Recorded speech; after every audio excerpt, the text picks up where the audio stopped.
تو کتنی واضح تعلیمات ہیں، کتنی واضح تعلیمات. تو یہ خود تعلیمات ہمارے نبی کے برحق ہونے کی دلیل ہے، خود دلیل ہے برحق ہونے کی. تو خیر کہاں سے کہاں بات چلی گئی. میں کہہ رہا تھا اسلام کی جو باتیں ہیں نا بڑی لاجک. دیکھو اسلام عقل استعمال کرنے کا حکم دیتا ہے نا، کیونکہ اللہ اور اللہ کے رسول تو سب سے پہلے عقل استعمال کر کے سمجھ میں آئیں گے. اگر اسلام اللاجیکل باتیں شروع کر دے نا تو اس کا مطلب اسلام آپ کو عقل سے ہٹا رہا ہے. تو جب آپ عقل سے ہٹ جاؤ گے تو سیٹنگ اوپر سے کیا ہو جائے گی؟ آؤٹ. جب آؤٹ ہو گئی تو خدا کے وجود کے دلائل تو عقل سے سمجھ میں آتے ہیں. کیا خیال ہے بھائی؟ خدا سمجھ میں کس سے آتا ہے؟ عقل سے. کہ یار یہ روبوٹ خود سے نہیں بن سکتا، تو روبوٹ بنانے والا کیسے خود سے وجود میں آ گیا ہے بھائی؟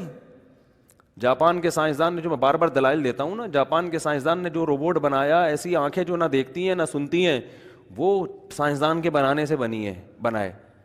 تو جو خدا ہے، جو انسان ہے جس نے روبوٹ بنا رہا ہے، جس کی آنکھیں دیکھتی بھی ہیں، جس کے کان سنتے بھی ہیں، جو اس سے پیچیدہ ہے، وہ آٹومیٹیکلی وجود میں آ گیا.